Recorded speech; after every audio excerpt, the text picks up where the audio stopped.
Hello everyone, this is Dr. Tinadia Jani again, talking about STI.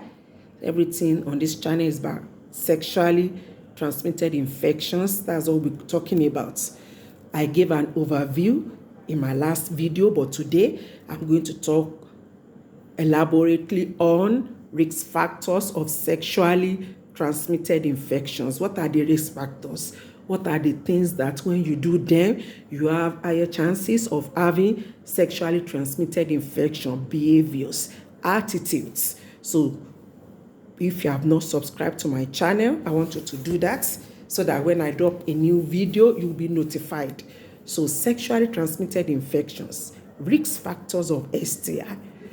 The first one I'll be talking about is what we call multiple sex partner. Like that is, you are sleeping with more than one person. That's what it meant, multiple sex partners, sleeping with more than one person, especially around the same period of time. Maybe in 2 weeks now, you have stayed with like 5 women. That's multiple. And sometimes people can have multiple sex partners without knowing. For example, if you're a girl, you have a boyfriend, and that your boyfriend has another girlfriend. The girlfriend of your boyfriend has another boyfriend, like that. It's possible for you to have slept with like 5 people without knowing. It's still multiple. When you have unfaithful partners, they predispose you easily to sexually transmitted infections. The second one is what we call lifetime sex partner. What do I mean? It means since you have been having sex, how many people have you slept with?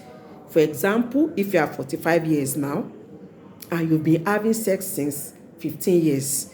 So between that period, maybe you slept with 5 people.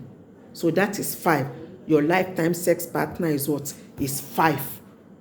So that is how many people have you slept with since you've been having sex.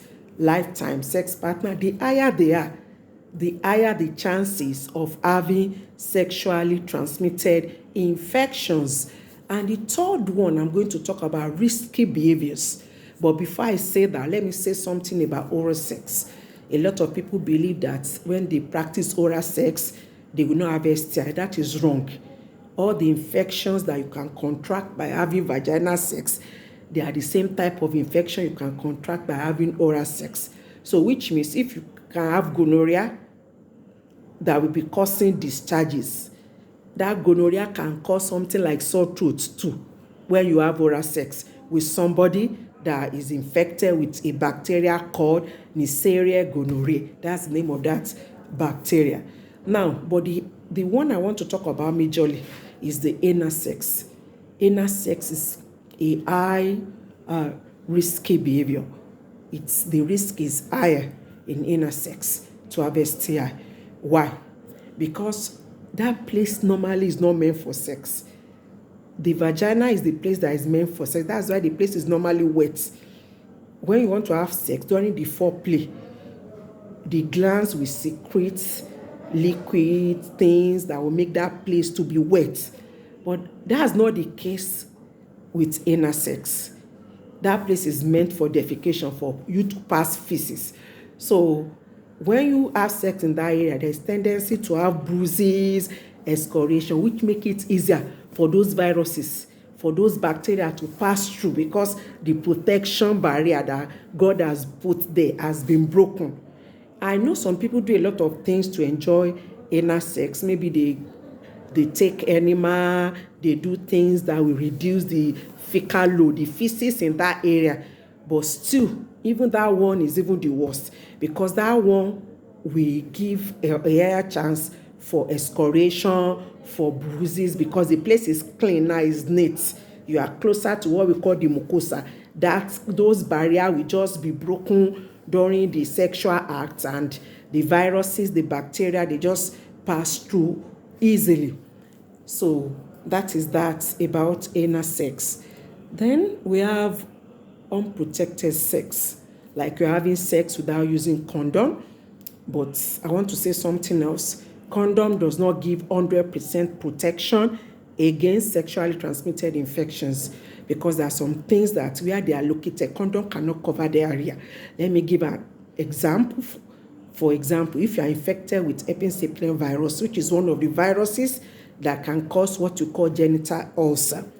So that area, if it's by your thigh, the thigh that is closer to the private part, there's no way condom can cover that area. So if you have sex with somebody with that kind of lesion and you have contact with that side of the body, you can get infected.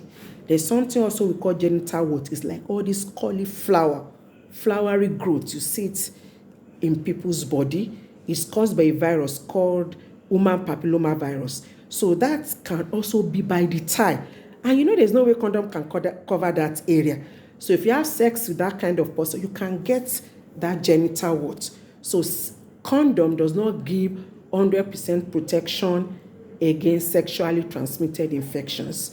So other things we want to talk about is things like long time distance driver, so just people that they don't see their wives, their spouses for a long time, and maybe they want to have sex, they just have casual sex with people around.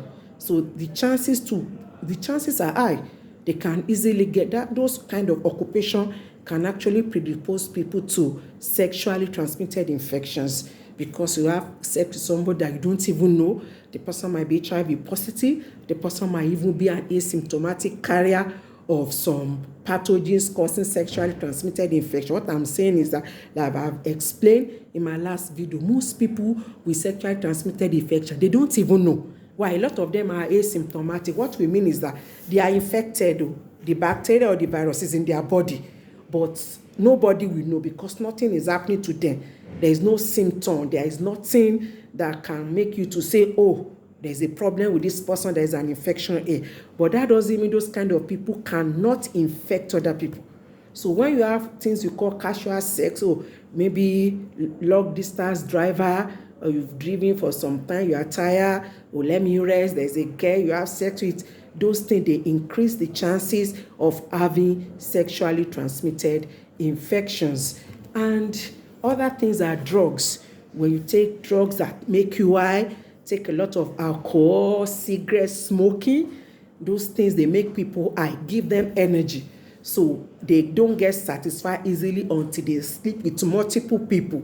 And the chances of having sexually transmitted infection will be what? Will be higher. Then we have what we call vertical transmission. That is from mother to child. There are some sexually transmitted infections that can be passed from mother to child. Even gonorrhea that we talk about, chlamydia, they can be passed from mother to child. And most of the time, those newborn, what they have is they have eye infection that if not treated, they can even go blind. HIV too can be passed from mother to child. Hepatitis B can be passed from mother to child. Hepatitis C too can be passed from mother to child. Syphilis is the bad one. Syphilis can cause what you call congenital anomalies that can make a baby to be malformed. So that is one of the reasons why when you are pregnant, go to a good hospital. Because in a good hospital, they screen all women for what? For syphilis. You will be screened so that you are treated on time and your baby doesn't have congenital anomalies. That means the baby is not malformed in any part of the body, especially around the brain. So syphilis is one of the bad ones. And syphilis is caused by a bacteria. We call this Treponema pallidum. That's the name of that bacteria. I'm still going to talk about those things one after the other. But today we are just talking about the risk factors. And those are the things I want to talk about. If you have any questions, like I said, you can contact me. My number is 080-344-12609. 080-344-12609. I have an email, Dr. Tinuade, talking about STI at gmail.com. Dr. Tinuade talking about STI at gmail.com. Thank you very much. Bye for now.